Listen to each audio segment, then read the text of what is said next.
اس کو احساس نہیں ہوتا کہ وہ کہیں آدمی سے سمجھ گیا کہ نہیں یار تو بتا کیا مسئلہ کیا ہے. کہا پہ کچھ نہیں یار. تو بات آئی گئی ہو گئی.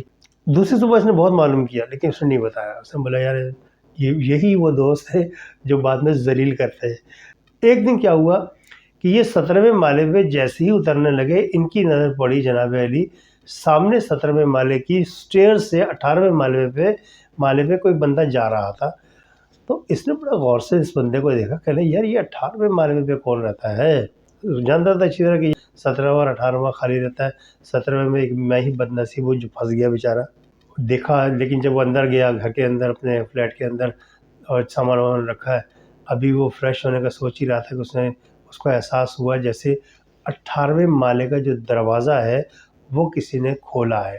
اب چونکہ ایک بندہ اس نے خود دیکھا تھا 18ویں مالے میں جاتے ہوئے اس نے بولا کہ یار یہ دروازہ کیوں کھول رہا ہے اوپر چھت کا, ہونا کوئی گڑبڑ ہے. یہ سوچ کے فٹافٹ وہ تجسس کا جو کلبلاتا کیڑا ہوتا ہے دماغ میں انسان کے وہ اس کو جینے نہیں دیتا. وہ ان کے ساتھ بھی یہ ہوا بھاگم بھاگ جناب یہ اوپر گئے دروازہ کھلا ہوا تھا بڑے احتیاط سے اوپر چلے گئے. اب جیسے ہی یہ اوپر گئے جناب علی انہوں نے دیکھا چھت سے نظارہ پورے کراچی کا. یہ آگے بڑھتا چلا گیا دائیں بائیں دیکھا اس نے اور جہاں نہیں نظر پڑ رہی تھی اس طرف بڑا جیسے دیکھا تھا ایک صاحب وہ جو اوپر آ رہے تھے ان کی کمر جیسے ان کی طرف تھی شبلی کی طرف. تو جناب ان کا چہرہ جو سب ریلنگ ہوتی تھی اس پہ آرام سے ٹیک لگا کے کھڑے ہوئے. تو ان کے ہاتھ میں سگار تھا وہ سگار پی رہے تھے. تو یہ بڑے تجسس قسم کے انداز میں ایک قدم آگے بڑھایا انہوں نے. تو وہ کہنے لگے کہ آؤ شبلی صاحب آئیے میں آپ ہی کا انتظار کر رہا تھا. ان کی سٹی گم. اس کو کیسے پتہ لگ گیا کہ میں آیا ہوں اور میرا نام بھی جانتا ہے. یہ خوف کی وجہ سے ایک دو قدم پیچھے ہٹائے.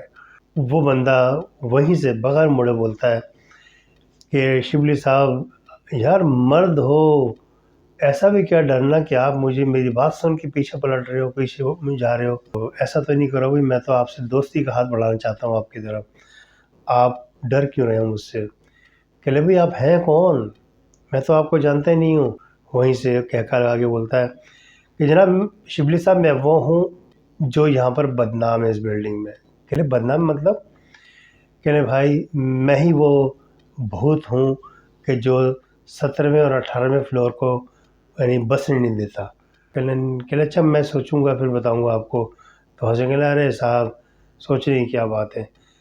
تو کہنا میں بھوت ہی تو ہوں اس میں ایسی کیا بات ہے. تو اس نے کہکام مار کے نا پہلے خوب ہنستا رہا. یعنی جو بات کر رہا تھا بھوت اس کو بڑا برا لگا اس کے ہنسنے کا انداز جیسے مذاق اڑا رہا ہے اس کا. کہ لے یار یہ آپ نے اچھا نہیں کیا. آپ میرے مطلب میں تو دوستی کا ہاتھ بڑھانا چاہتا ہوں آپ میرا مذاق اڑا رہے ہیں. کہ نہیں ایسی بات نہیں کیونکہ مجھے بہتوں پہ یقین ہی نہیں تھا اس لیے مجھے ہنسی آ گئی آپ کی بات پہ. کہ لے آپ کو بہتوں پہ یقین نہیں ہے. بس جناب جیسی وہ گھوما اس کی شکل دیکھی وہ نے چھلانگ ماری 18ویں فلور پہ پہنچ گیا چھت سے نیچے اور دوڑتا وہ 17ویں فلور پہ پہنچا اور جناب گھر میں گھس کے انہوں نے دروازہ بند کیا چاروں طرف سے کھڑکی دروازہ سب بند. اسی کنڈیشن میں یہ ہانپتے کانپتے بستر پہ گرے اور سو گئے. 3-4 دن پھر خیریت سے گزر گئے. پھر یہ انہوں نے کیا کیا کہ جناب یہ لفٹ پہ سوار ایک دن آئے وہ بھی بہت ٹھیک ٹھاک ٹائم گزر چکا تھا. لفٹ کے اندر ان کو احساس ہوا کچھ کہ اس کے ساتھ کوئی اور بھی بہت سارے لوگ ہیں. دل میں اس کی بے چینی اور جسم یعنی جس دماغ میں آندھیاں چل رہی تھی. 15ویں فلور کا دروازہ کھلا. یہ جمپ لگا کے سیدھے وہاں بھی ایک دوست کا دروازہ تھا اس کے مغالطے میں دروازہ کھڑکھڑا بیٹھے. تو کوٹ کے رہ دیا دروازہ لیکن دروازہ اس کے دوست کا دراصل تھا. تو دروازہ اس کے دوست کا ہی لیکن وہ پتہ نہیں گیا ہوا تھا یا گہری نیند سو رہا تھا. دروازہ وقت پہ نہیں کھول پایا. اب اس کو فکر لگی کہ پیچھے سے وہ لفٹ والا کوئی نہ آ جائے. تو وہ تو دروازہ نہیں کھلا لیکن اس کے برابر والا دروازہ کھل گیا اور کسی نے نیند میں ڈوبی آواز سے کہا اب کون ہے بھائی.